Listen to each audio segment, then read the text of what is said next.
Hi everyone. So for our last little section here, we have a bit about the formatting output. And again, formatting output is an easier way than relying on these constant system.out.print lines and trying to make that look good. You can actually do it where you provide a full string and then you put in specific percentages followed by letters that represent the type that you're trying to print. And you can either save that into a string to return using string.format, or you can use a system.out.printf and provide parameters for it. So system.out.printf will be like print line, except we can use a bit more fancier parameters. Or if you want to return a string to the user that they can save as a value, you can use string.format. So to actually get started, I'm going to go ahead and create a new method called public string, and I'm going to call this getTitle. And what I want this method to do is to actually return the title of the current dog that I'm working with. So I could say string.format, and you'll notice what this takes in is the format of the string I'm working with, and then the arguments for those formatted strings. So what I could say here is I can create a new string, and I say I am a dog, my fur color is. And now essentially whenever we're working with different types of values like up here that we can work with, whenever we want to reference a string in our format, we're going to use %s. Whenever we want to reference an integer, we're going to use %d. And if we have a double, we're going to use something like %f, like so. So for our purposes here, if I want to say my fur color and I want to reference that variable above, I can put a %s in here as a placeholder. And now what I want to do is maybe say the age. My age is %d because that is an integer. And then again, d might be like similar to double for some folks, but %f is a float, which means a double. So make sure you don't confuse them. And now what I can actually say after that as well as my eye color is, and then %s after that. Now you'll notice here that this is auto put at null. So what I can actually replace this with is I need to match up tree objects or tree parameters to these three integer percentages right here. Excuse me, these three percentages right here, because these are kind of placeholders. You can kind of think of them as Python. Whenever you did a print statement and you provided the two squiggly brackets for it, that's the same type of thing. So what I could say here is the first one is going to be fur color. The second one is going to be age, and then the last one is going to be eye color.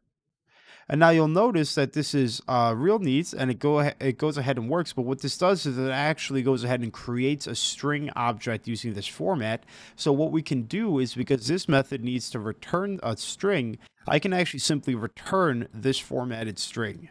And now if I go into my test.java file here, and let's just say I don't want to have to print out a bunch of things like rows.icolor and everything. What I could say is I can create a new string and I can call it title, and I could say rows.getTitle. And now what I can print out is the title of Rose. And let's see here. She has orange fur, red eyes, and she's 10. So if I run this code, we'll see now I get this string back. I'm a dog. My fur color is orange. My age is 10. And my eye color is red. And just like this, because this is formatted to work with any type of dog that is coming in, if I create a new dog like Duchess and I make this red and I make this one blue, and then I make this 5. And what I could say now is I can say this is title 2 of Duchess.getTitle. And let me print out this one. Now we see that it's a bit different because I have a different dog in there as Duchess. So it's a pretty straightforward way of formatting strings there. The other way that we can do it is by using printf. It's pretty similar to one that does it as well, but it wouldn't save it into a string. It will actually go ahead and save it as get title 2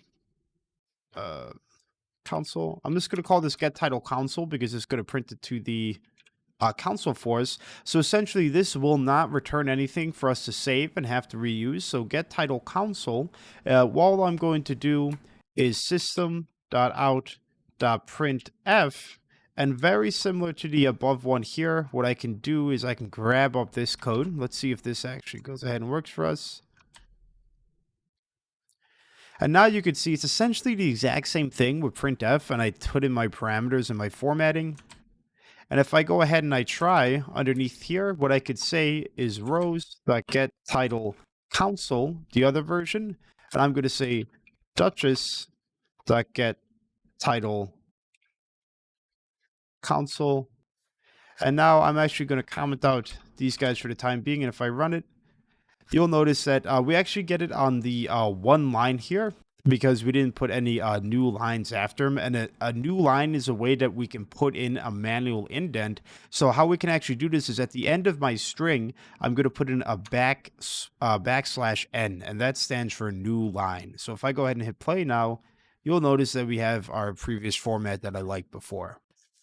Cool. So play around a bit with the formatting of strings. See if you can get the test.java to work by importing format where is appropriate. And definitely try to make a human.java file to really nail down these concepts. Awesome, everyone. Great work.